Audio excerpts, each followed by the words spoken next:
If music is fundamentally mathematical, how can the mathematics of tuning be inherently off?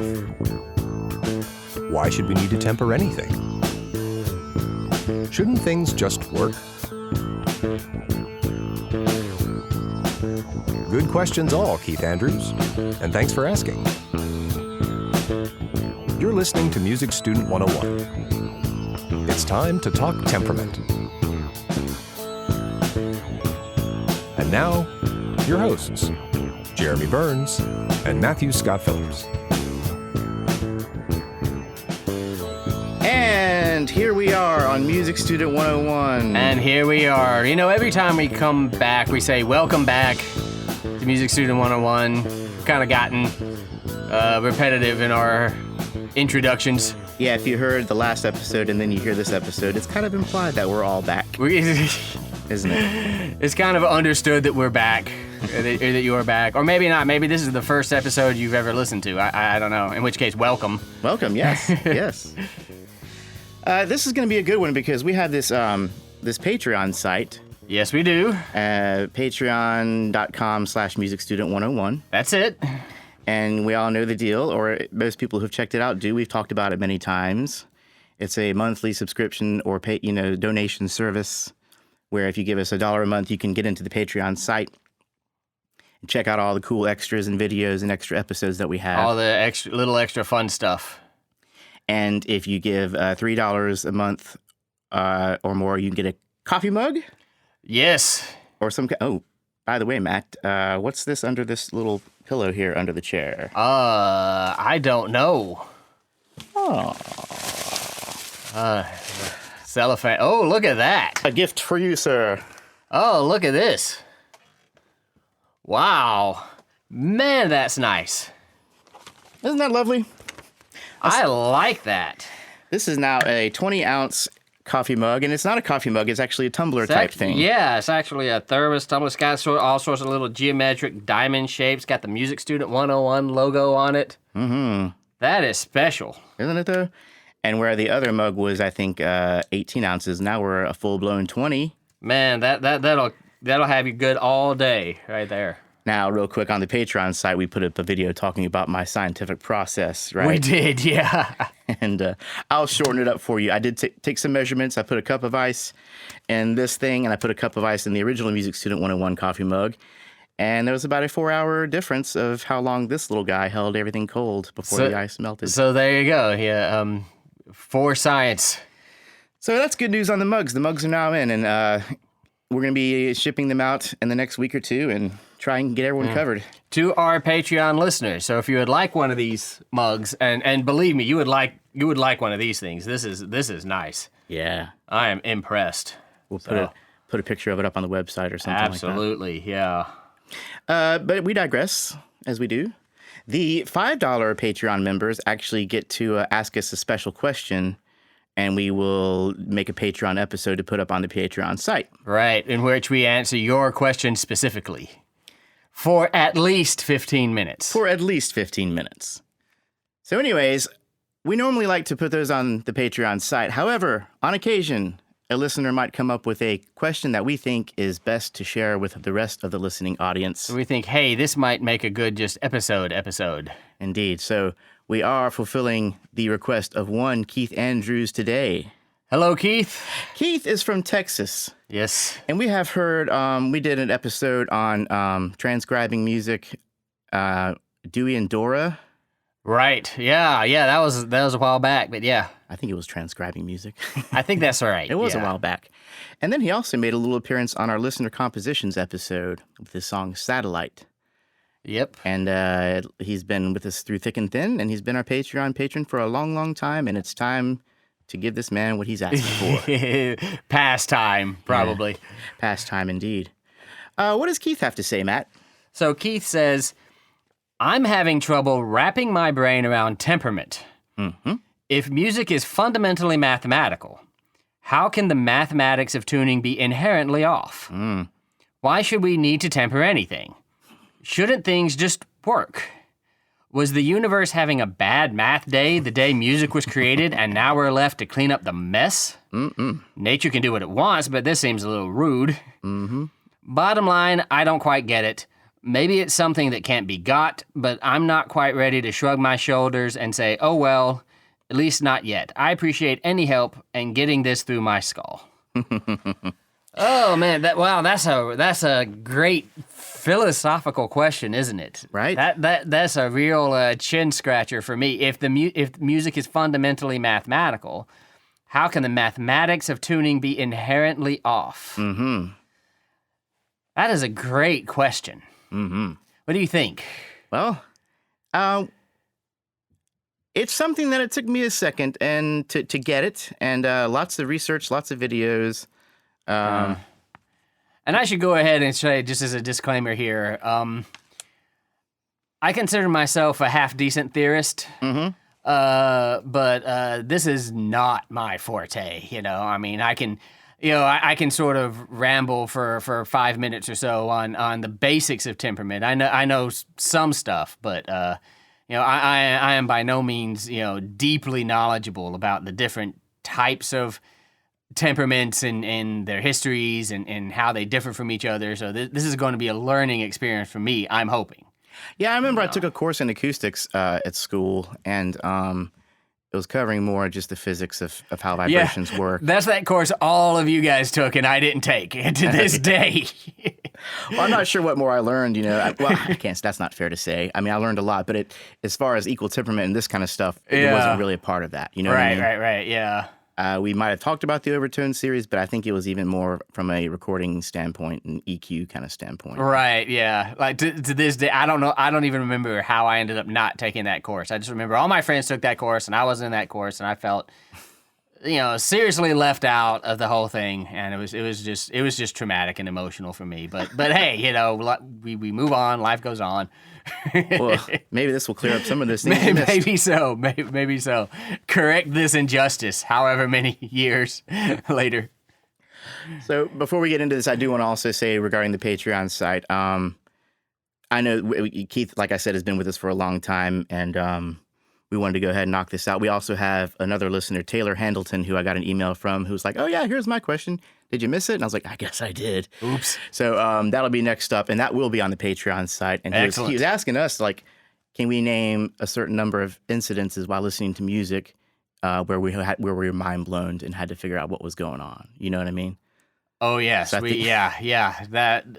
that'll be a 15-minute plus. So I think that'll be fun. Taylor Handleton, also admin for the Music Student 101 Facebook group. Stand by, my friend. You are next in the line. Yes, indeed. And also check out the Music Student 101 Facebook group. That's become a great little community, a burgeoning community. And people share what they're doing musically. They ask questions. They, express their truths, and it's fun. It's fun. Yeah. All right, well, let's get into this episode. And because this is all about Keith, we're not going to worry about other listener mails or listener reviews or anything like that. This is all for you, Keith. All for you, bud. And then everybody else who wants to know about and then, temperament. hopefully other people are interested in temperament. I think they are. And I know I am. I think this is a record where so short into the episode, we're actually getting into the content. Yeah, that was only like one minor digression in that. Right? People are going to already be disappointed in us. I know. Okay, well, let's get into it, shall we? Okay, let's. Please. Okay, so I do think that you might consider before listening to this episode to go back and listen to our episode on the overtone series. That was episode number 46. Yes. So anyways, that would be a good episode to go listen to and get a brush up on what we're going to be talking about today. So musical pitches were first established using harmonics from the overtone series, like I said. Right. But there were some practical problems that arose that made it difficult to play with multiple instruments and practically impossible to compose in multiple keys or in a wider range of octaves. Okay. So the human race, now this is the human race had to step in and kind of temper with this otherwise pure system. And just in order to make these things possible. So, if I can ask a question here, what were some of those difficulties? Sort of just in a nutshell. Well, the main difficulties were some of these things called wolf tones. Mm-hmm. And they were this kind of beating, dissonant, out-of-tune sounds that resulted from certain intervals clashing within these earlier tuning systems.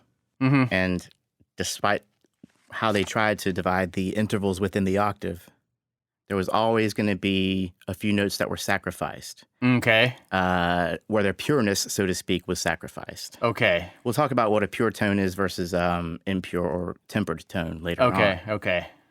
But yeah. Yeah. Like I said, I know some stuff, but Yeah. yeah, I'm excited to. I feel like I'm going to learn something on this episode, and I can't wait. Well, I think we should prime them with a few terms before we get into it, shall we? Okay. Yes. Okay, first of all, we'll talk about hertz. That I know what it is. What is a hertz? Yeah. A hertz is a measurement of frequency. Mm-hmm.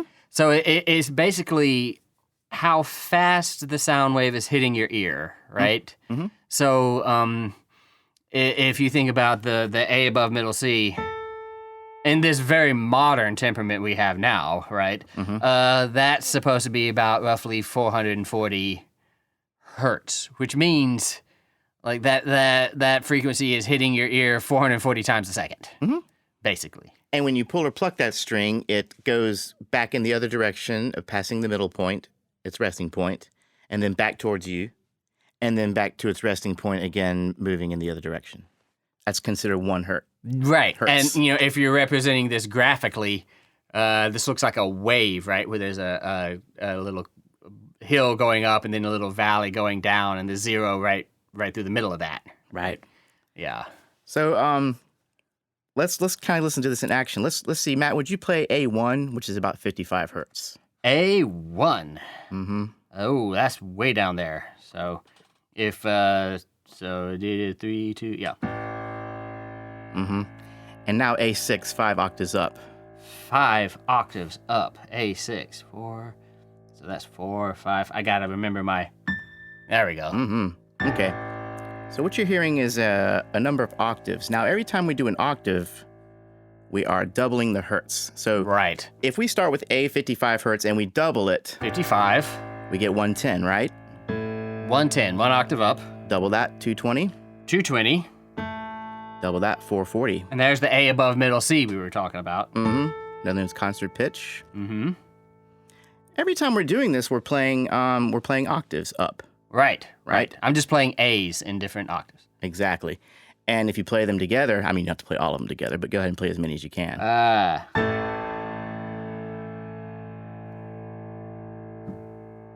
It almost sounds like one note. It's kind of like a straight line, not a lot of wavering, very consonant kind of sound. Yeah, it can almost sound like a change in timbre more than like a chord. Mm-hmm. Right? Yes. So that's a timbre versus, that's a timbre versus, that's a...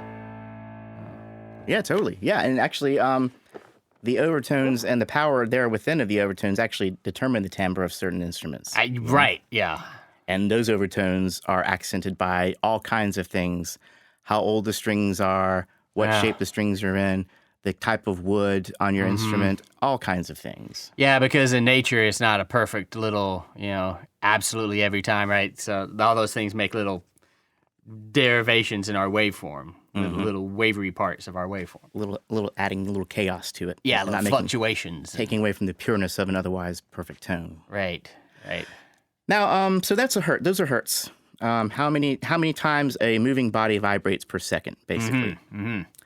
And then we have the cent, C-E-N-T. Mm-hmm. Now, this is another measure of pitch that divides the semitone. Okay? Mm-hmm. So what is a semitone, just to refresh? That is a half step, known as a half step. Right, so there's one semitone apart, from A to B flat. Mm-hmm. And it takes 100 cents to make up a semitone. Convenient. Yep. Yeah, I like good round numbers here. So if you have 12 semitones within an octave, then there are 1,200 cents within that octave. Got it. Okay? So far, so good? So far, so good. Now, we can give a definite comparison of cents to hertz because of the logarithmic nature of the harmonic series. Okay. Okay? So, for example, I'll explain this. For example, Matt, Would you play us that A1 again, 55 hertz? 55 hertz, A1. Now play that B flat a half step or a semitone up. Okay, so the difference between these two is there's a 3 hertz difference because the A that you just played was a 55 hertz. The B flat was 58 hertz. Okay. So this is all within a semitone. Uh-huh. Difference is 3 hertz. Divide that by 100 and you get 0.03 hertz percent in this situation. Okay. Now, let's go to A6, 5 octaves up, where we were earlier. That is 1760 hertz. Right. And now play that B flat next to it. That is roughly 1865 hertz. Okay? Okay. So now compared to the other, we have a 105 hertz difference compared to a 3 hertz difference. Okay, and what made that difference? Well, and then we'll get into this in just a second as far as the overtone series is concerned, but the point being, from your lower A flat to the lower B flat, there's a shorter distance or shorter amount of hertz. I see. Compared to that upper octave. So if you divide that upper octave, you get 1.05 hertz percent. So it doesn't just it isn't just consistent all the time. It's like with the lower frequencies, the sound waves are hitting your ear more slowly, and then another note that's only a half step up, still pretty slow.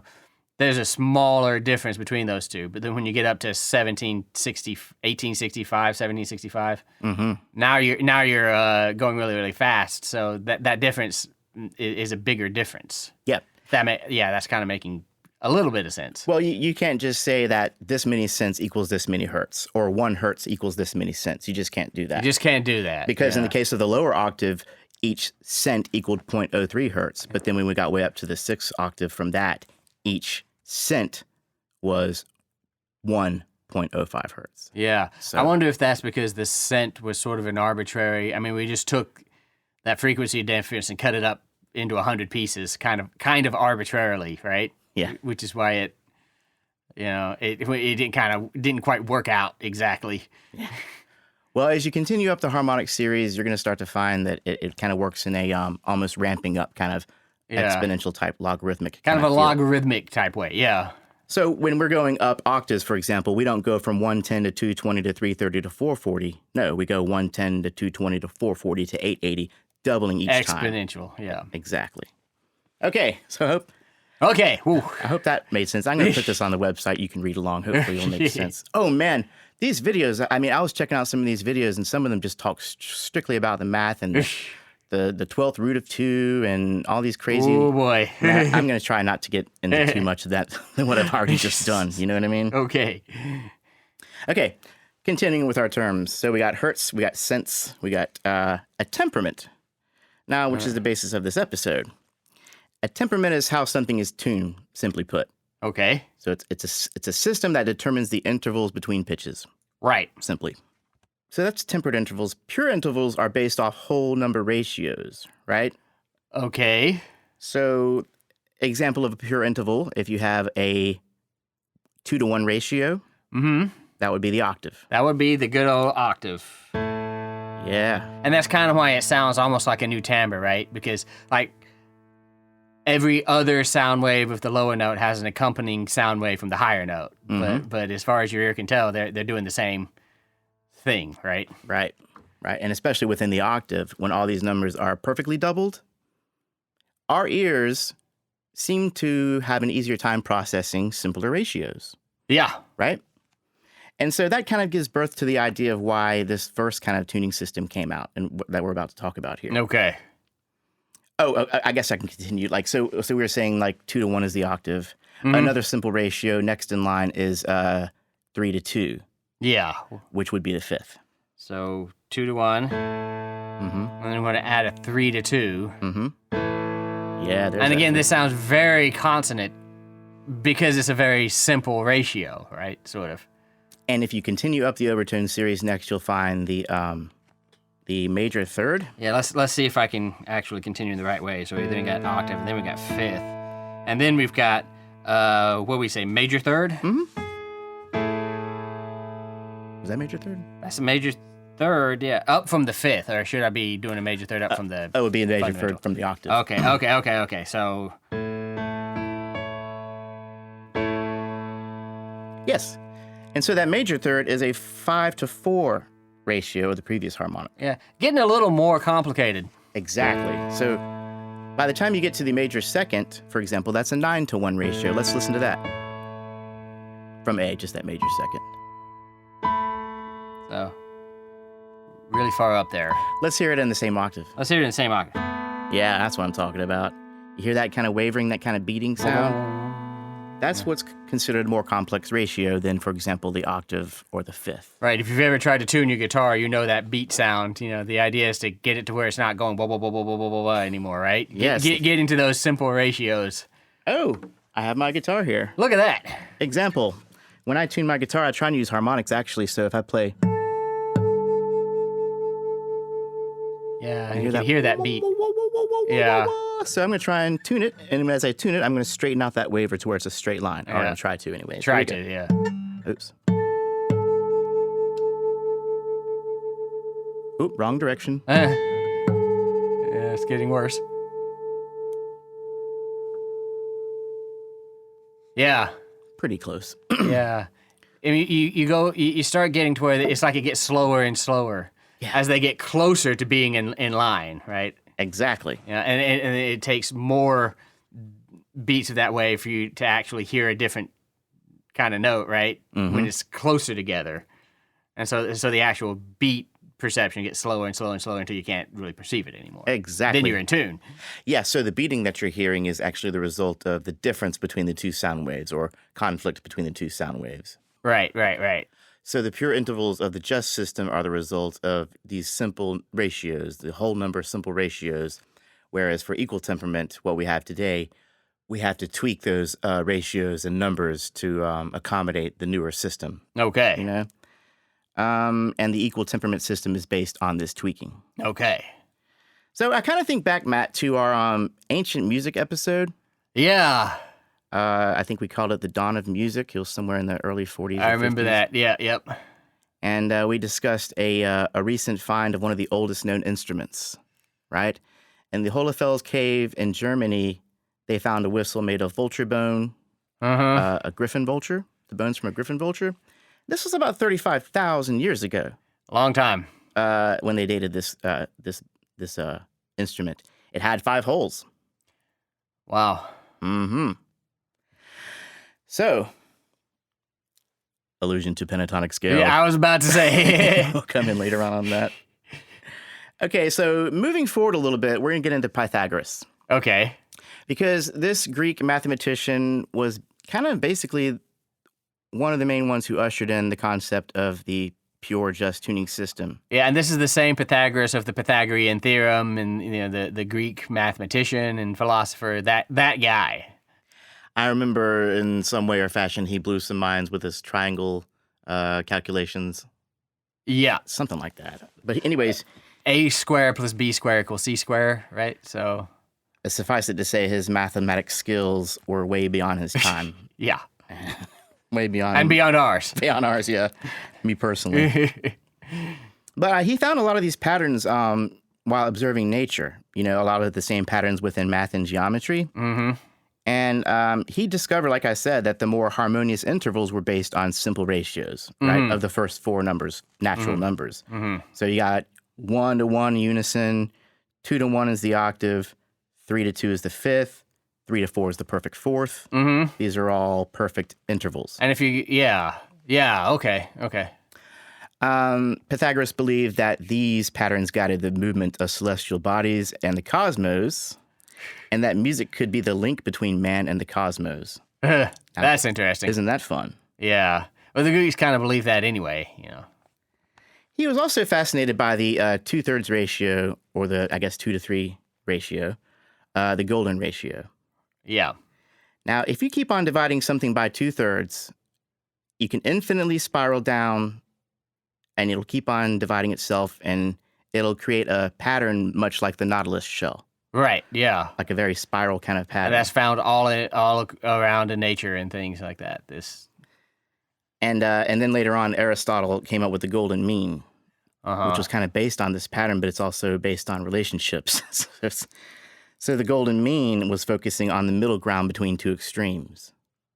Okay. And where Aristotle was concerned, the middle ground was usually closer to one extreme than the other. So maybe there really was no middle ground.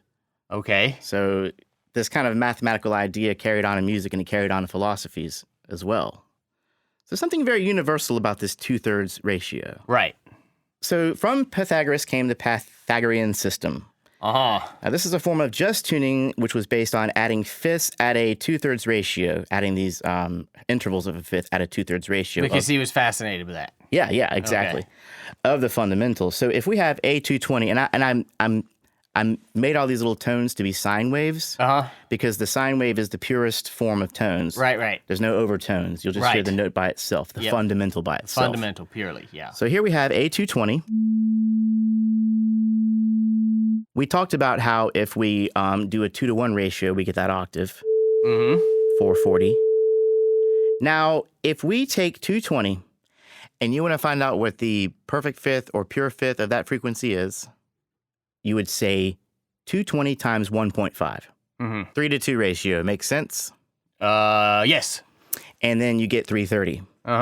So let's listen to that. E330. Again, I'll compare 220 to E330. That's a fifth. Sounds like a perfect fifth to me, yeah. Perfect fifth, indeed. Now, if you keep on doing this, we run into a problem that I will now demonstrate for you. So we compared A220 to E330. These are just and pure ratios. So far, so good. But if you go to the piano, and you try and find that same E note or the closest one to the frequency that we just came up with, you'll find the frequency of 329.628. Let's see here. You got 4/4. But here's the frequency I'm talking about. Here's what you're hearing on the piano. Okay. Yep, that one right there. So let's compare the two. I'm going to play this. A220. E330, that's the perfect fifth, pure fifth. And then E329.628, which is the equal tempered fifth. So there's a little bit of a difference between what would be the 330 pure tone and 329.628. Here's 330, the pure tone. Here's 329.63. Now let's listen to them together. Oh, we're hearing those beats. Very slow, but they're there. What I'm playing is a combination of 330 hertz and 329.63. Wow. So let's move it up. So what Pythagoras is doing is each time he takes the number, and the new number he multiplies by 1.5. Or we multiply by 1.5. So now we're going to take 330, we're going to multiply it by 1.5, and what we get is 495, the B note. So we're moving up from A to E, from E to B. We're going up the circle of fifths. Right, yeah. This is the circle of fifths. Okay, so let's listen to the pure 495. Just and pure as Pythagoras would have intended. Yes. But when I go to the piano and look at my little frequency chart on the piano, that B note we're talking about, 495, is actually 493.883. So the difference is even bigger. Exactly. The difference is even bigger. So as we go up the series, the difference starts to become a little bit bigger. And probably becomes problematic. It does.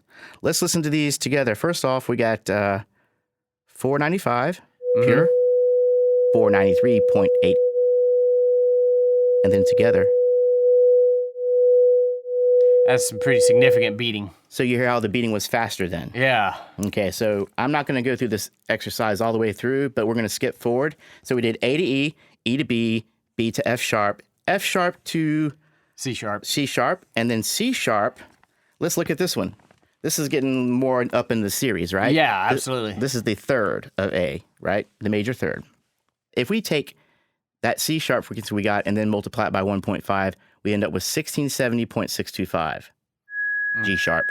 Okay. Versus the standard current day tuning of 1661. So now we're even further off. Let's hear those together.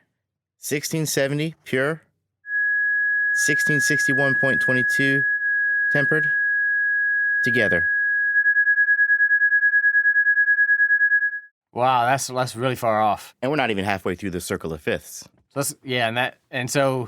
the higher up, the more fifths we go up the circle of fifths, the further off we are. Mm-hmm. Yeah. And so what happens when we get back to the octave? I'm glad you asked. Okay, so now let's see what we got here. As we keep on moving up, we're still multiplying everything by 1.5, so we're getting up into some really high frequencies, okay? Right.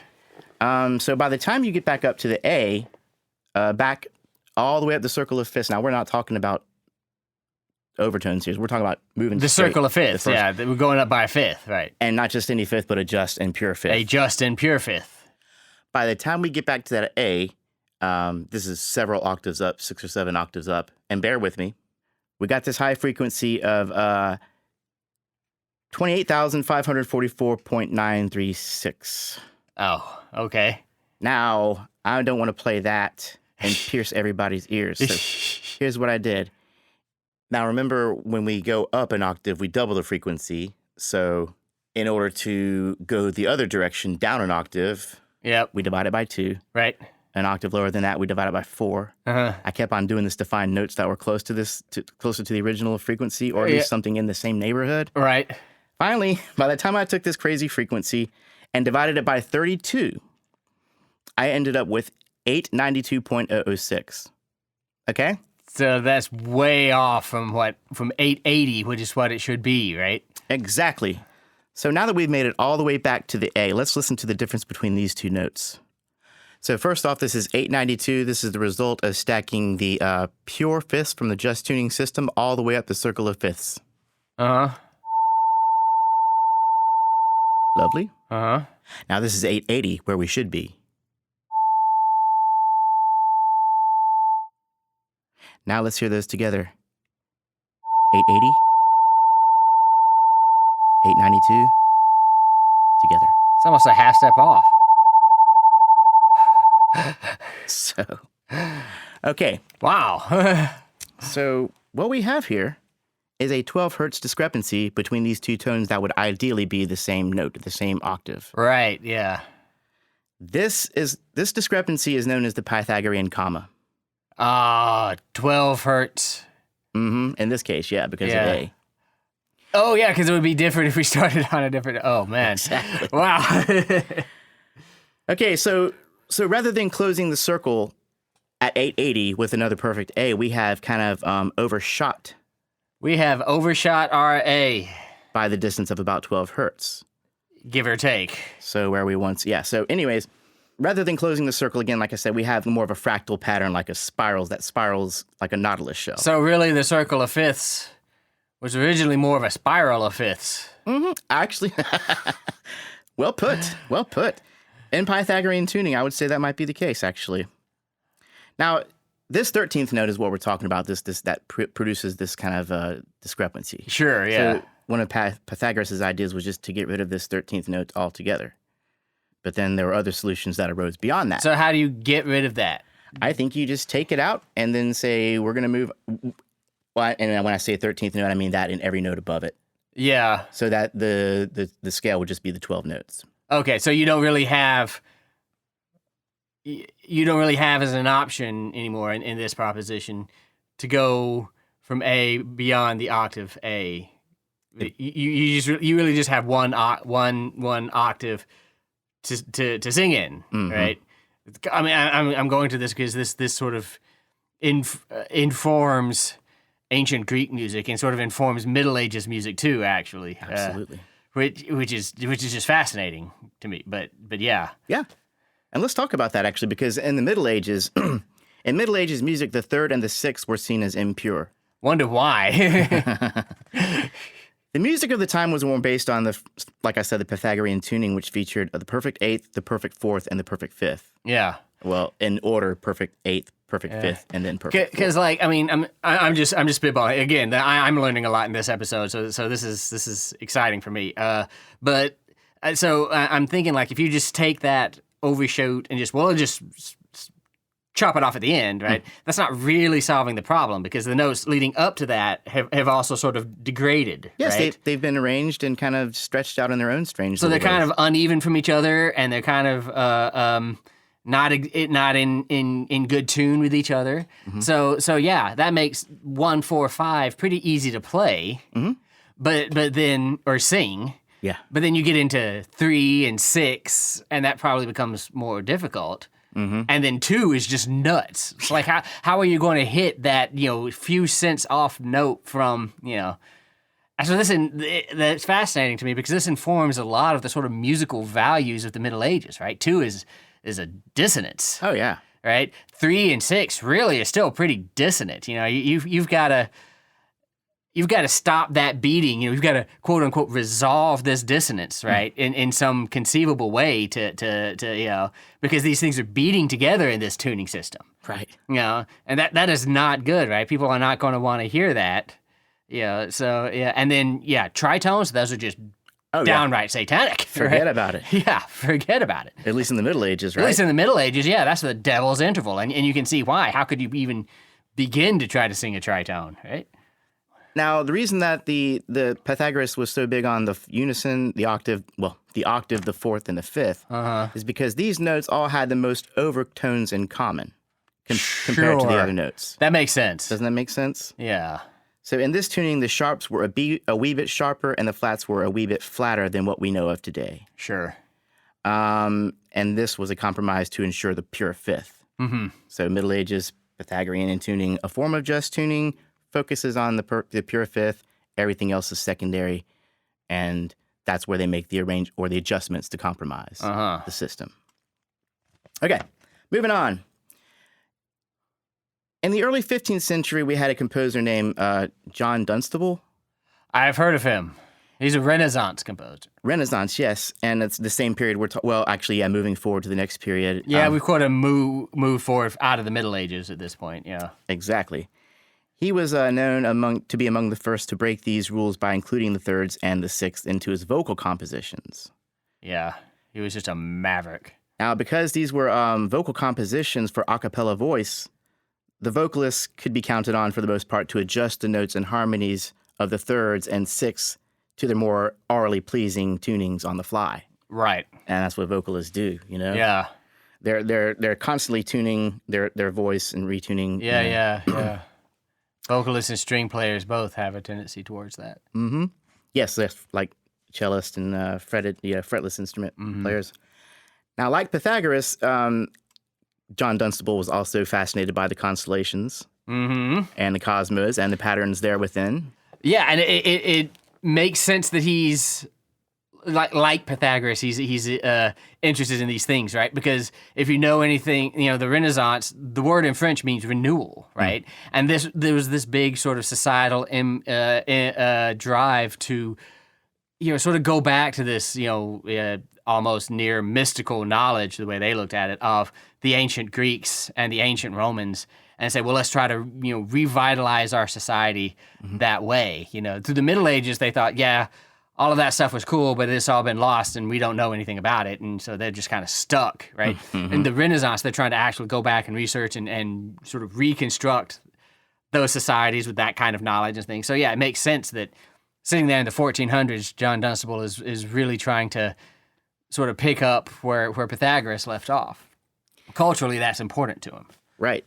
And then when Dunstable was doing this for his a cappella singers, no problem, right? But then when they started to try and have other instruments accompany. Yeah, and the Renaissance is also where we start seeing musical instruments, But the problem is they can't play together very well. And the explanation I've always gotten is because the tuning systems just weren't good enough to allow that. Exactly. They were too, there wasn't like a standard. They weren't really.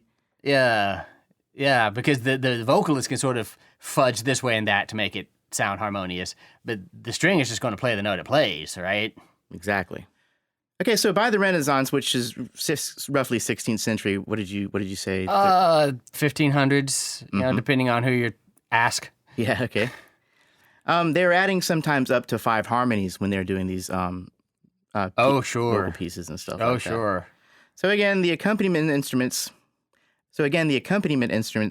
needed to hold a wider range of notes. Mm-hmm. They also needed to have more cohesion among the octaves to be performed properly. Mm-hmm. Also, it wasn't until the late Renaissance that exploring different keys within a single piece of music became a consideration. Mm-hmm. Yeah. So does that, I mean, prior to the Renaissance period, people were mainly just playing in one key? Is that what you're understanding? My understanding has been, that prior to the Renaissance, there was a great deal of what we call monophony, right? So people just playing in octaves. Right. You know, it's kind of the kind of...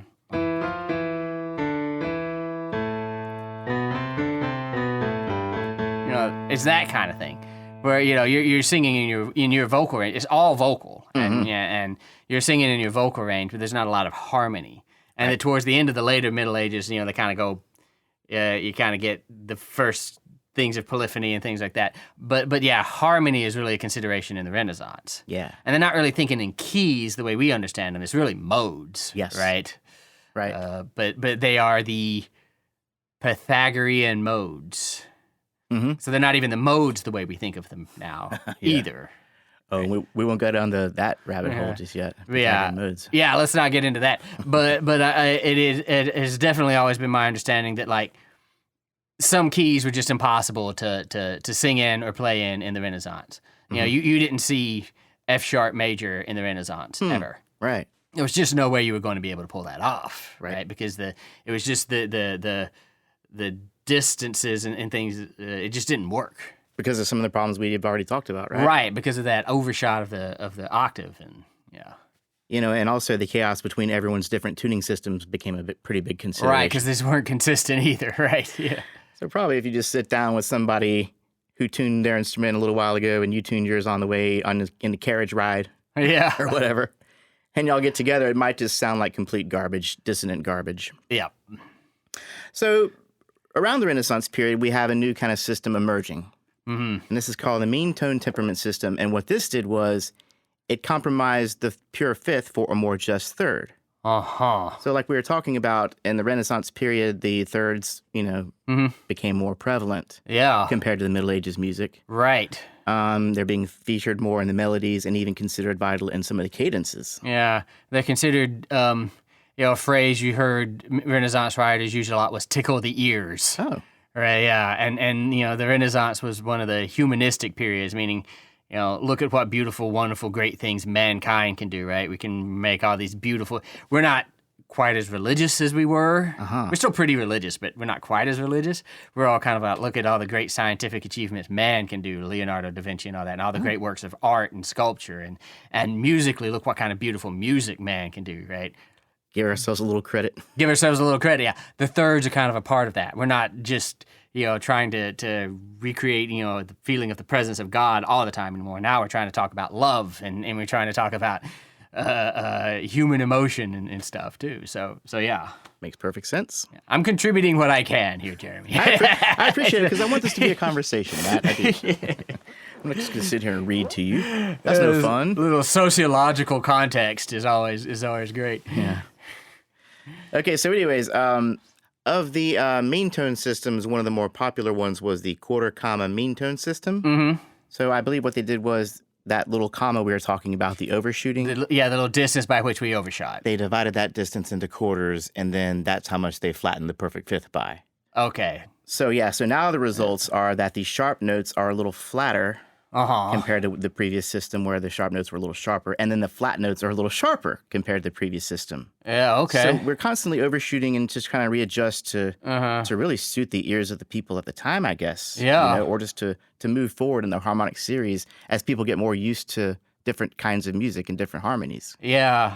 I know that if you listen to like a really good ancient music ensemble, a group that's like really serious about singing Renaissance music, they're not just singing it the way you would now. They're singing it in different intonations and things, and more historically accurate intonations. Yeah. It's kind of hard to even imagine what it might have sounded like back then, even before even today when we're hearing it. I'm sure it's still being a little bit influenced by our cultures and Yeah. equal temperament system. Yeah, well, that's one of the big questions those kind of groups kind of face is, how authentic are you being? How authentic do you want to be? How authentic do you know to be? And, So, yeah. So backing up, we had, like I said, we had the Pythagorean tuning system, adjust tuning system that really focused on the fifth, and everything else was sacrificed or went to the wayside. Yep. Now we have this meantone system here, where we take away from the fifth to add to the third. Yeah. So in the late 17th century, we had the irregular or well-tempered temperaments that became more popular. Mm-hmm. So on a side note, this temperament this predated Bach. Okay. We think about the WellTempered Clavier, Yeah. but Bach didn't come up with that. This actually predated him. Yes. Among the more popular of those systems was that of Francesco Villotti's system, which was like meantone for the first 6 notes and then like Pythagorean for the last 6 notes of the 12-tone series. Of the 12 tones.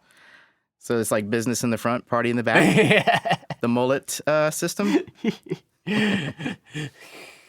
And then, so for example, the C. Okay, so in this system, like if you play a C major chord to a C instrument, it would sound quite exquisite, right? Yeah. But if you play a B major chord, you're going to have a problem. It's not going to sound like a major chord as much. There'll be more dissonance. Yeah. So that was a problem. Yeah. Well, this is informing the musical values of 1, 4, and 5 being the primary chords because they're the ones that sounded the most in tune. Mm-hmm. Yeah. Exactly. And also, why in transpositions, if you had a C clarinet for things in C, but then you had a B flat clarinet for things in B flat because you couldn't just play in B flat on your C clarinet. It wouldn't be in tune. You had to pick up the other instrument. Right. So this is where all of this begins. Just taking all this chaos and trying to make a picture out of it. Yeah. Put all the puzzle pieces together. Because we're stuck with this fundamental problem of our math not suiting what we want it to do, right? It's overshooting. Yeah, we've still got a spiral of fifths when what we really would love to have is a circle of fifths. Using rational numbers is not that rational. Yeah. We must use irrational numbers. So anyways, let's go ahead and move on to the 18th century where Bach wrote the WellTempered Clavier. Mm-hmm. What could you tell us about that? And did I pronounce Clavier right? The WellTempered Clavier. Yeah, that's close enough. Oh, thank you.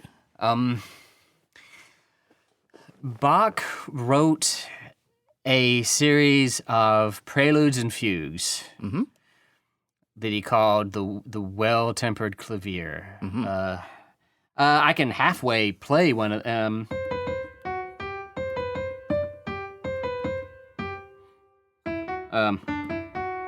Something like that. Yeah. Anyway, the idea behind the WellTempered Clavier, though, is that this thing was well-tempered, meaning that this instrument, which was a new instrument, was tuned well enough that you could play in any major key or any minor key without these kind of problems anymore. Yes.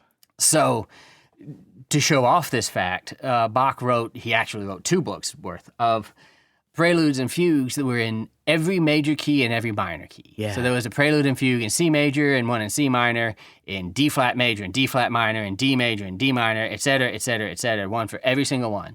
Just as a way of showing off, hey, look, I can, compose in whatever key I want now because my instrument is in good enough tune to do that. Right. And by good enough tune, we're not quite yet at equal temperament, right? No, we are well-tempered. We are well-tempered. We are not equally tempered just yet. Yeah. Exactly.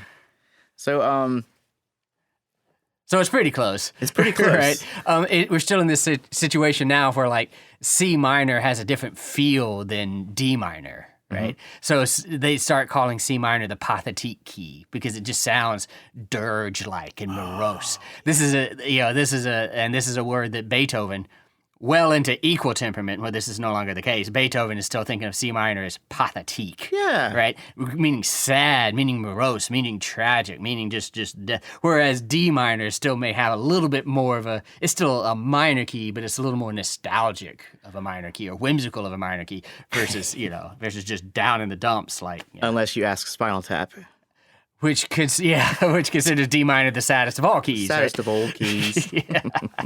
Hey, but there might be something to that, because today I think some of our students or listeners were asking about that, and I think after so many studies, people put this under the studies when they were studying this under equal temperament, and they found that it was way more difficult to consider someone listens to something in A minor, do they think it's sadder if it was in D minor, Yeah. However, back then, that might have been more of a thing. Back then, it was absolutely more of a thing. So C minor was a bit sadder, the like pathetic key, the the dirge, like, the somebody has died type of key. Mm-hmm. Whereas, A minor might be, I'm just guessing, I don't know what they all thought about all of it. Right. But where A minor might be, more of the, I'm kind of, the love lost kind of key, kind of a whimsical, nostalgic kind of, Fleetwood Mac ballad kind of minor key or something, that was definitely a thing, back then. And then G minor, break out your dancing shoes. Break out your dancing shoes, because that's the Irish jig, right? Yeah. Don't quote. Yeah, this is. Don't quote us. We don't know all these exactly. These are all just guesses. This is just the idea. The idea between different keys having actually different emotions attached. Different kind of sounds and moods because of the difference levels were still different enough, right? Mm-hmm. Yeah. So, it wasn't long after that that equal temperament kind of became more of an established idea. Yeah. So what the difference between well-tempered and equal-tempered?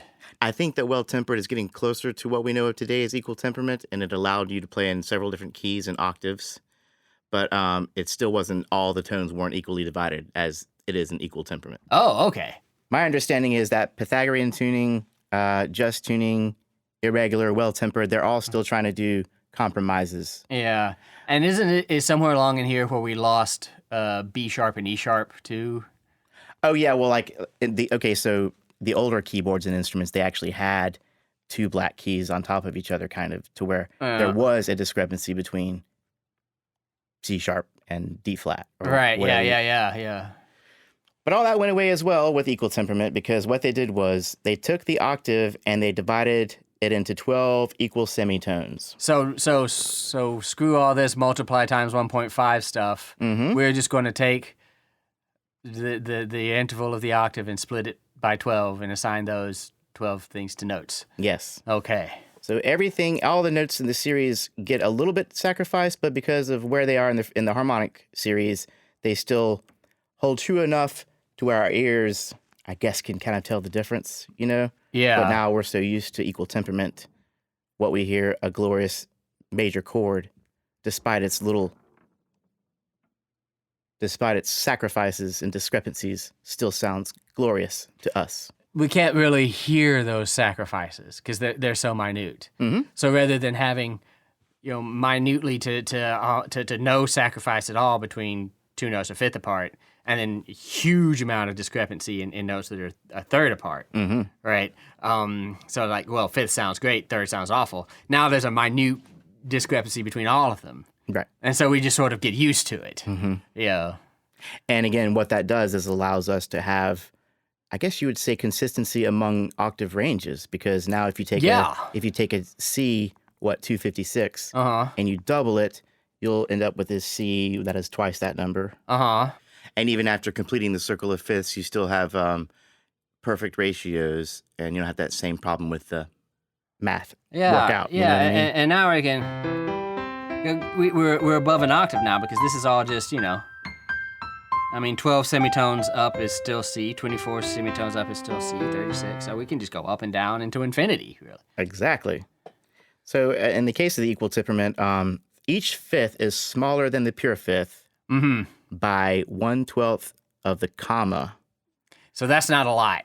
Okay, yeah, exactly. So the comma, like in the case of A major, that comma being 12 hertz or something like that? Yeah. We'll divide that by 12 and you just get 1 hertz, which is practically indistinguishable to the modern ear or even the ears of back then. I'm sure my ear cannot perceive the distance between one. Well, we just kind of did it a second ago with the little piano, with the tones I was doing. Yeah. It wasn't until we got later on in the harmonic series till we really started to hear that quicker, stronger beating. Yeah, I cannot hear any beating in that. Mm-hmm. So now, in the equal temperament system, in the 17th century, they mainly used this for fretted instruments like lutes and stuff like that. Sure, yeah. In this system, the fifths are actually a little bit flat. The fourths and major thirds are slightly sharp. The minor thirds, the minor notes, like the flat notes, the minor sixth, minor third, minor second, I assume, are also just a little bit slightly flat. Yeah. But the discrepancies between these notes and their just counterparts are negligible to the modern ear, like I was saying. Yeah. Which is so. Here's an interesting question: do you think we sacrificed something when we did this for the sake of being able to play more conveniently? You know, we sort of sacrificed the C minor pathétique, the different moods. The pureness. Yeah. And, you know, I know Middle Ages and Renaissance theorists and composers talked about, you know, what mode do I want to compose my piece in, because that's going to have a significant impact on how people perceive it. You know, whereas today, you know, all kinds of scientific studies, and we know this from our lack of perfect pitch, you know, I mean, if I just play a major chord, you can't really guess. Most people can't really guess what major chord it is. Oh, yeah. So yeah, we sort of made it not matter what key you're playing in from an aural sound point. It matters from a playing standpoint, maybe. Yeah. You know. Absolutely. Or in the, you know, I want the big resonance of the open C string on my cello standpoint, maybe. But and not to mention, I don't even think we have our borrowed ears unless you're really digging deep into Renaissance recordings or people recreating Renaissance recordings or compositions. None of us hear stuff in just tuning. We have nothing to really compare it to. Yeah, well, right? we know it would sound different, I think, having heard some of those things. You know it sounds different for sure. I mean, you can't, you know, you have no basis of saying, well, you missed a note. I mean, you don't know, you know, and you don't really have a sense that it is out of tune, really. It just kind of sounds, you can tell it's different. You can tell it's different. Okay, so by the time equal temperament had set in a bit more, this brings us to 1772, where Jean-Philippe Rameau wrote the Treatise on Harmony. The Treatise on Harmony, yeah, which is sort of the birth of modern tonal harmony, the way we perceive it now. Exactly. And he kind of claims that the triad was the primary element of music. There's a lot of more importance on the triads. Yeah, which is a new idea back then. Well, yeah, compared to melodies or themes, which were the main focus, I guess, of music. Counterpoint, which was the main. Yes. Yeah. And he also made assertions that based on the tonic to dominant relationship, and that being such a crucial one, you know, and which is also based on the overtone series. You know, right. The 1, 5, and 3 being so close in the harmonic logarithmically close to each other. Yeah. So all these things were kind of helping to establish more of the equal tempered system. Yeah. And then one great contributor to the cause was the mass production of the pianos in the early 19th century. Yep. And this contributed to the mass spreading, likewise, of the establishment of this system, because all these pianos were tuned with equal temperament. Yeah. I would guess that the equal temperament was pretty well established by then. You know, I mean, Haydn, Mozart, Beethoven, all those guys are writing an more or less an equal temperament, but maybe not entirely an equal temperament, because, you know, Beethoven does absolutely, you know, consider the C minor the pathétique key. He wrote a pathétique sonata, right, which is in the key of C minor. Right, you know? Yeah. So, I don't know. They probably weren't, things in general probably weren't in as good a tune as they are now. I always kind of assumed that was because, you know, just technology, you know, tuning pegs don't fit exactly right and stuff. But maybe not, you know, maybe it's got due to the evolution of equal temperament. Right, yeah. That we didn't just wake up one day and say, okay, we're in equal temperament now. Glad all that's over, you know. And I think that what the mass production of the piano did was put this system in people's hands. Yeah. You know, compared to going to see a concert every year or however often you could afford to see a proper concert, you know? Yeah, it put a lot of things in people's hands, the mass production of pianos. But pianos weren't cheap. I mean, they aren't cheap today. I'm sure they weren't as cheap back then, right? They weren't cheap, but they were something you could buy for your house if you wanted one. Okay. And most of high Viennese society definitely wanted one. Yeah. You know? So, you know, it wasn't like if you wanted a piano, you had to build yourself a piano or inherit one from, you know, your musician grandfather or something, you know. Well, even more accessible than that was the accordion.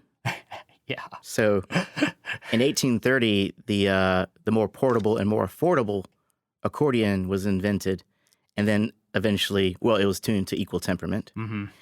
And eventually it was spread all over Europe and eventually Eastern Europe, Romania, and places like that. Yeah, yeah. To where, so now it could be, people could walk around, travel with it and spread it around more. Yeah. As opposed to just being, a 400-pound thing in their living room that they can't take anywhere. Right. Another thing about the accordion was its volume level was really loud. Yeah. If you've ever heard an accordion in a room, it's pretty, it's up there. And so the other musicians, the other accompanying instrumentalists had to really tune to this equally tempered instrument. So the accordion would play as A, and then they would tune because they can't tune, so you have to tune to. Yes, exactly. It's just kind of pre-keyed or pre-tuned, pre-tempered. I wonder what where the oboe fits into that, because the modern orchestra tunes the oboe. Well, and I also wonder how all of this affected the production of organs over these centuries. The first church organ is in the Renaissance, but they're continued making through the Baroque and the classical and. Oh yeah, right. So now that we've had the mass production of the piano and the accordion, putting this tuning system into more people's hands, it became more and more widespread among Europe, and then the Europeans came over here. Right, yeah, and now it's just the temperament we have. It's just what we do. It's just what we do. If you want to play in some other tuning, you're going to have to go to some trouble to detune your piano or do something. Yeah. Because this is just what we have, and it's given us this great system because every semitone is equal. Mm-hmm. So hence the phrase "equal temperament." Right? Yeah, they're all exactly 100 cents apart from each other. So because of this, we can have all the things that we like to talk about on this podcast: common chord modulations and German augmented sixth chords and things like that, and all of this stuff that's made possible because we don't have to worry about getting our tunings off, right? Which is just fascinating when you think about it. So yeah, in the previous system, say you play a C major chord way low, and then you play a C major chord way high. It's going to be completely completely different chords. Yeah, they would buzz. They wouldn't really lock in together. And yet a lot of our sort of values are. I hate to think of music theory as a set of rules, but a lot of our quote unquote rules. Conventions, seem to have their ancestry in this pre-equal temperament time when seconds were just so dissonant. You could you've got to and in our modern ears hear things like a perfect fourth, which in the Renaissance is considered a dissonance, right? Yeah. And you think, well, what's so dissonant about that? Why is that a dissonance? Why do we have to? Why can't we do parallel fifths? Yes. This is a question every music professor gets, right? And most of the time it's like, why do you decorate eggs on Easter? Just shut up and avoid parallel fifths, right? But the idea of going from just to not just would sound like a huge mistake, right? In some of these old systems, it would just really sound terrible. So it seems to me, at least, that a lot of these sort of ideas and practices about the resolution of dissonance into consonance, things like this, a lot of it has its ancestry in times when that was a much bigger deal than it is in our equal temperament system, which I find fascinating. Absolutely. So it's a great little inquiry for some music scholar to pursue at some point. So far, everything we've talked about has been basically based in Europe. Oh, yeah, all this. Meanwhile, in China. Even today, their classical music is based on the just tuning system. And like Pythagoras and John Dunstable, the Chinese culture believed in a deep connection with music and the cosmos. Their music draws greatly from the first 5 tones of the harmonic series, a.k.a. the pentatonic scale. Right. Yeah, so it's 1 scale degree. Say, let's leave it in A. Okay, let's leave it in A. 1, 2, 3, 5, 6. Yeah. Now I will say that in some of the research I've done, we should talk about this last member of the scale, because in the harmonic series, in the overtones series, the note you come up with, so you get first you got the octave, then you got the fifth, Yep. then you got the major third. Yep. Now next up is this next thing that pops up. Which is the almost. Exactly. It's not quite. It's almost even closer to G or in the key of A. It's almost closer to the minor 7 than it is the major 6. The almost not quite close enough kind of major 6. Yeah. So that's a little bit of a toss-up. And I guess you could say that is very pentatonic scale-y, especially for the other notes. It would still absolutely sound pentatonic to our ears. Exactly. It would absolutely. And in the term, and because these are all sort of equidistant from each other still, the term pentatonic, really any one of those notes could be the tonic, right? We say pentatonic on A, but if I started on any of the other ones, that could just as easily be considered the tonic of that scale. So. Right, yeah. That's interesting, huh? Yeah. And then what else about that? Oh yeah, these pure intervals, they kind of allow for a more relaxing and fulfilling experience. Yeah. So they're ideal for meditation. Yeah, I was going to use the very word meditative. It's meditative. Whereas ours is sort of a music of narration, right? This resolution from dissonance to consonance, creates the idea of moving forward. Where Chinese classical music, Japanese classical music, even Indian classical music can often be sort of about standing still. Yeah. Well, this was which is interesting. Yeah. This is ancient China, man. I'm talking like this Ling Lun was credited for his design on the bamboo flutes, which featured these 5 tones. Yeah. And he called them Gong, Shang, Jiao, Qi, and Yu. Wow. Z, not Qi. Yeah. And these were scale steps again, 1, 2, 3, 5, and 6. As we would know them today. AKA the major pentatonic scale. As we would know it today. As we would know it today. As we describe it today. As we describe it today. Well, this was as far back as 26,079 BC. Yeah. Almost contemporaneous with that vulture flute. Oh, yeah, right? Just about 1,000 years later. And what did we say about... Pythagoras, I have down 570 to 495 BCE. Yeah, so that's a good bit later.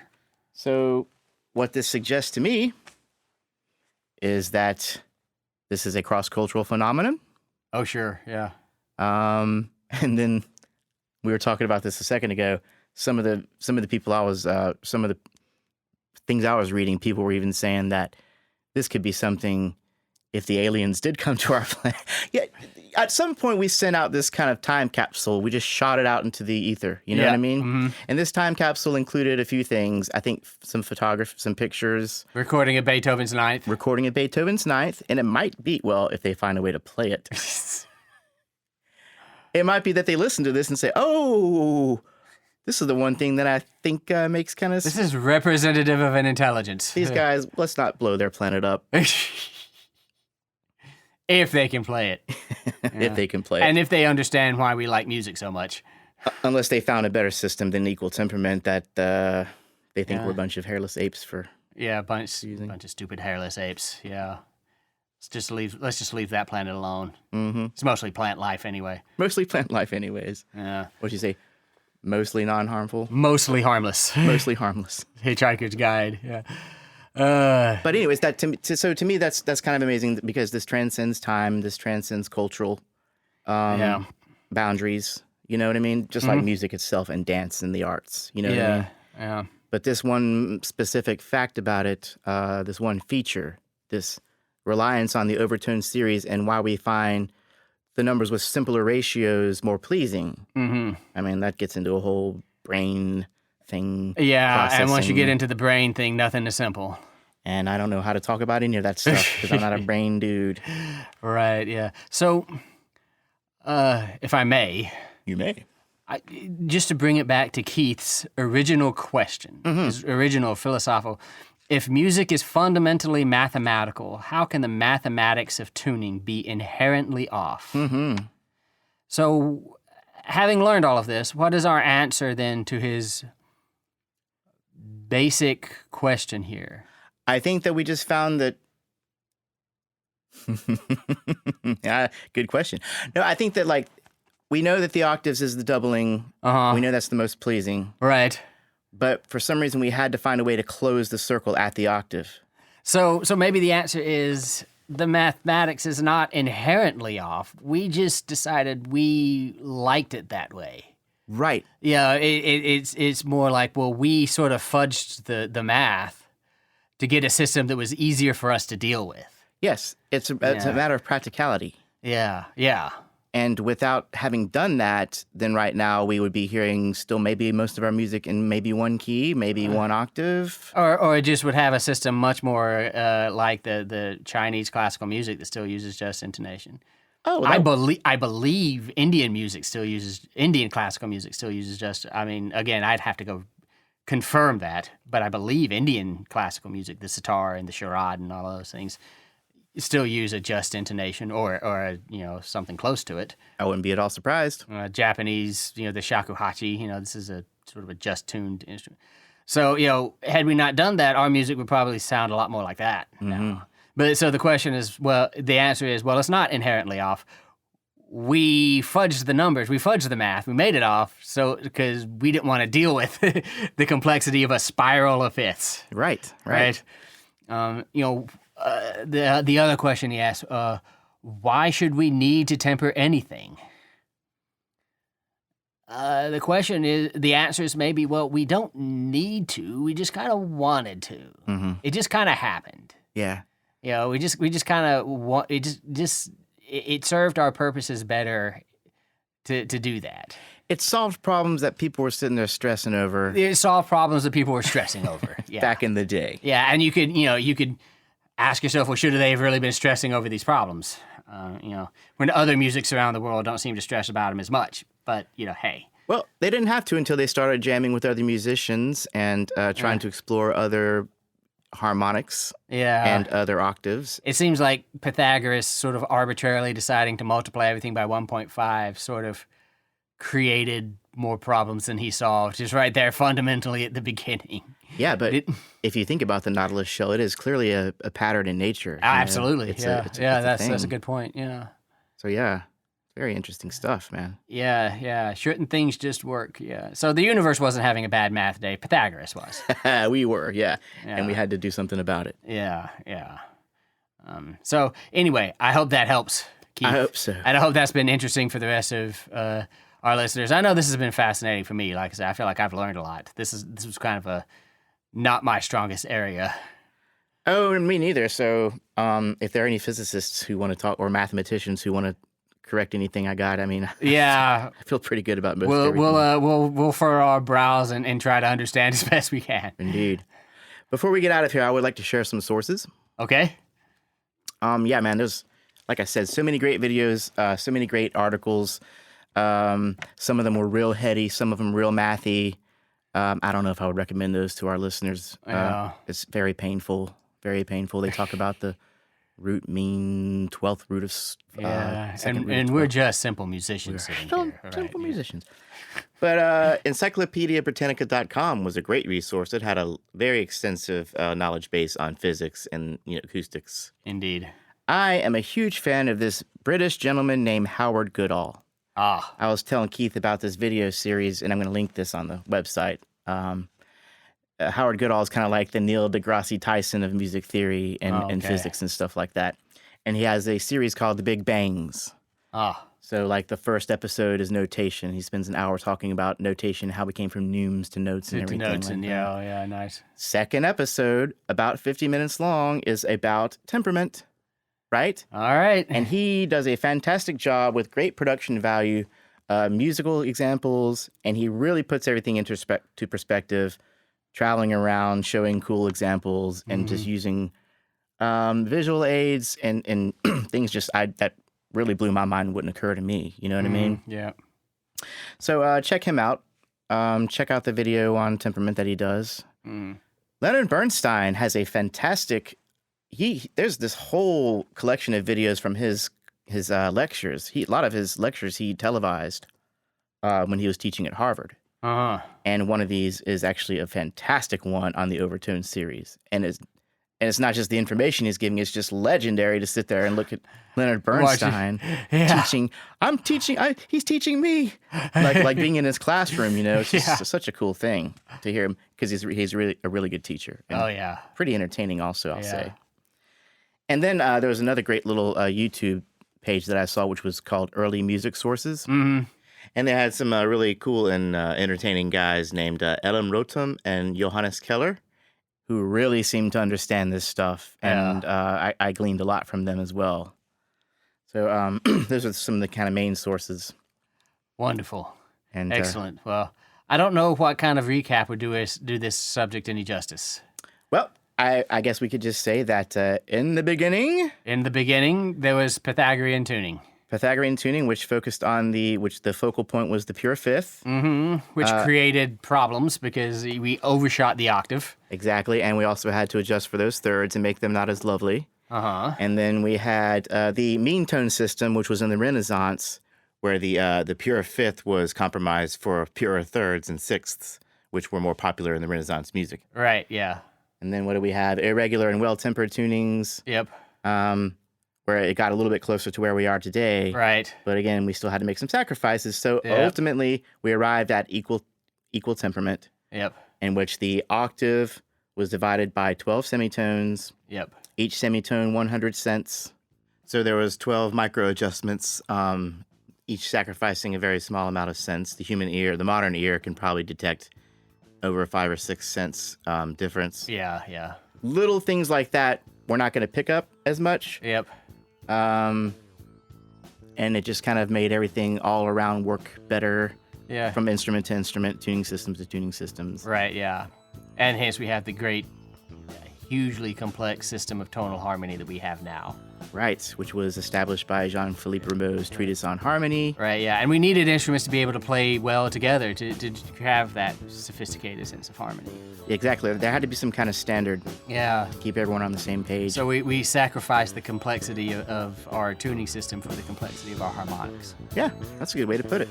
Well done.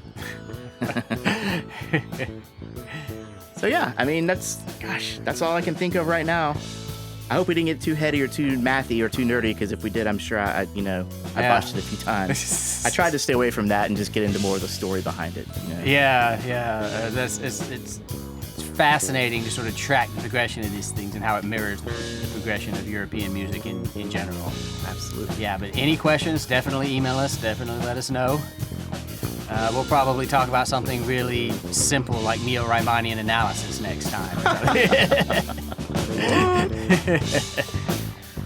Thanks again, everybody, for listening, and we hope you enjoyed this episode. Keith Andrews, thanks for asking about it, and we hope you enjoyed this episode. Yeah, I know I did. Have a good one.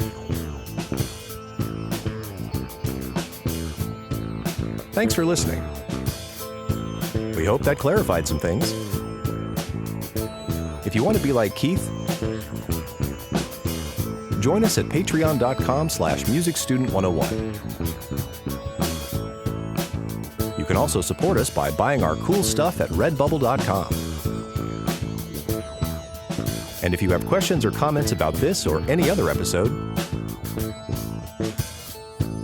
email us at info@musicstudent101.com.